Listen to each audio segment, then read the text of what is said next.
Hello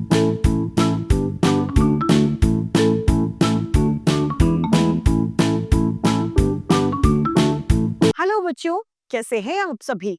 मैं आशा करती हूँ आप सभी लोग स्वस्थ और प्रसन्न होंगे। आज हम हमारा पाठ कारक को पढ़ेंगे और समझेंगे। तो आइए इस पाठ को प्रारंभ करते हैं। ये है हमारा पाठ 10 कारक। कारक किसे कहते हैं? संज्ञा या सर्वनाम के जिस रूप से उसका क्रिया से संबंध प्रकट होता है उसे कारक कहते हैं या उसे कारक कहा जाता है। जैसे कि रवि साइकिल से गिर पड़ा, राम ने रावण को मारा। यहां पर दिए गए वाक्यों में ने, से और को क्या है? कारक चिन्ह, यानी ये कारक के चिन्ह हैं। इसके कारण वाक्य के स्वरूप पृथक पृथक हैं। इन चिन्हों को विभक्ति चिन्ह या परसर्ग भी कहा जाता है। जो कारक के चिन्ह होते हैं उन्हें परसर्ग या विभक्ति चिन्ह भी कहते हैं। कारक के भेद, सबसे पहला है कर्ता कारक, जिसका विभक्ति चिन्ह है कर्ता ने। कर्म, कर्म का विभक्ति चिन्ह है को। करण, करण का विभक्ति चिन्ह है से या द्वारा। संप्रदान का विभक्ति चिन्ह है को या फिर के लिए। अपादान का विभक्ति चिन्ह है से। संबंध का विभक्ति चिन्ह है का, की, के, रारी, रे। अधिकरण का विभक्ति चिन्ह या परसक चिन्ह है में या फिर पर। संबोधन है हे, अरे, ओ। अगर हम इस विभक्ति चिन्हों या परसर्गों को याद करें तो इस तरीके से कर सकते हैं। कर्ता ने कर्म को करण से संप्रदान के लिए, अपादान से संबंध का, अधिकरण पर संबोधन है। इस तरीके से हम इस तालिका को याद कर सकते हैं ताकि यदि अभी इसके संबंध में कोई प्रश्न आए तो हम आसानी से जवाब दे सकते हैं। सबसे पहला आता है कर्ता कारक। संज्ञा या सर्वनाम के जिस रूप से क्रिया करने वाले का हमें पता चलता है, जिसके द्वारा काम यानी क्रिया की जा रही है उसका पता चलता है, तो वह कर्ता कारक कहलाता है, जिसका विभक्ति चिन्ह है ने। जैसे कि राधा ने सितार बजाया, तो किसने सितार बजाया? राधा ने। तो कर्ता क्या है? राधा। तो इसीलिए यहाँ पर कर्ता का पता हमें चलता है, तो ये क्या कहलाते हैं? कर्ता कारक। दूसरा है हमारा कर्म कारक। संज्ञा के जिस रूप से सर्वनाम पर क्रिया का प्रभाव पड़े उसे कर्म कारक कहा जाता है। इसका चिन्ह है को। जैसे माँ बच्चे को सुलाती है, तो किसको सुलाती है? यहाँ पर बच्चे को सुलाती है।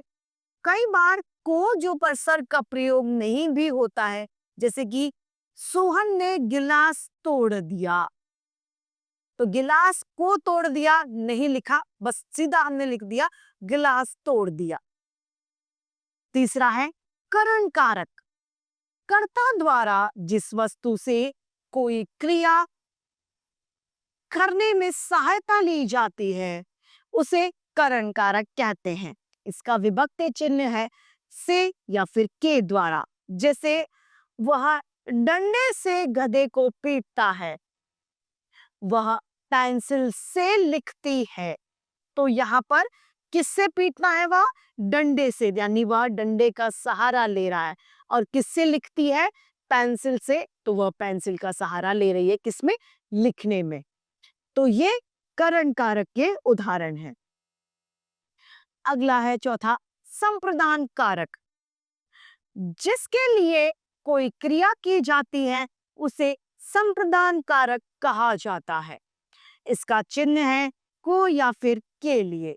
जैसे मरीज के लिए दवा लाओ, बच्चों को आइसक्रीम दो, तो यहाँ पर किसी ने कोई क्रिया की है किसी के लिए, यह साफ दर्शाता है। अतः ये संप्रदान कारक के उदाहरण है।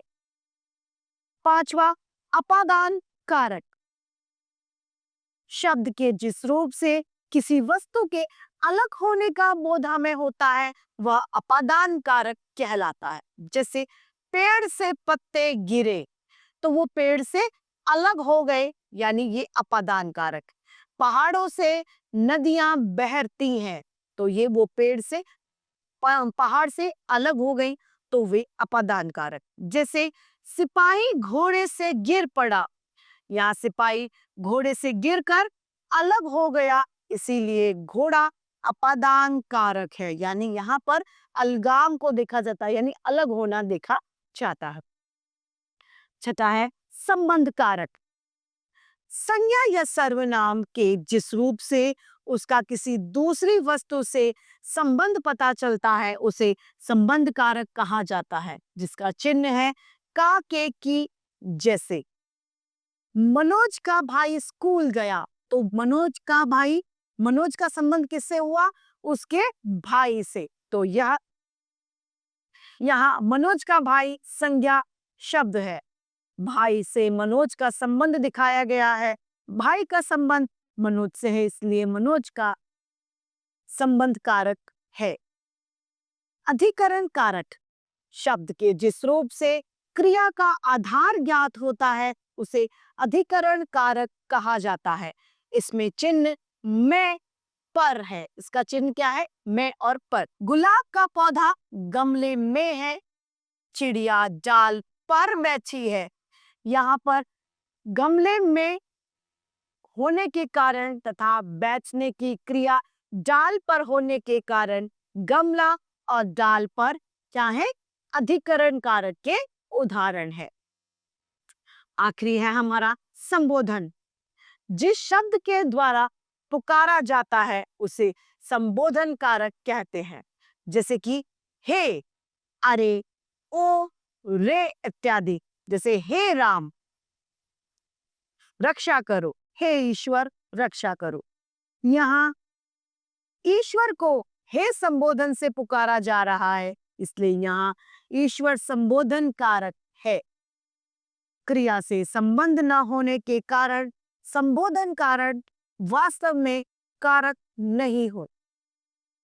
तो इन्हीं कारकों के साथ में हमारा ये पाठ समाप्त होता है। आइए इसे एक बार संक्षेप में दोहरा लेते हैं। वाक्य में क्रिया से संबंध रखने वाले विकारी शब्द कारक कहलाते हैं। कारकों के चिन्ह को विभक्ति चिन्ह या परसर्ग कहा जाता है। कारक के 8 भेद होते हैं। कर्ता कारक, करण कारक, कर्ता कारक, कर्म कारक, करण कारक, संप्रदान, अपादान कारक, संबंध कारक, अधिकरण कारक तथा संबोधन कारक। इन सब के अपने अपने विभक्ति चिन्ह हैं। तो इसी के साथ में हमारा ये पाठ कारक समाप्त होता है। मैं आशा करती हूँ आप सभी को यह पाठ भली भांति रूप से समझ में आया होगा। आज के लिए इतना ही, फिर मिलते हैं। धन्यवाद।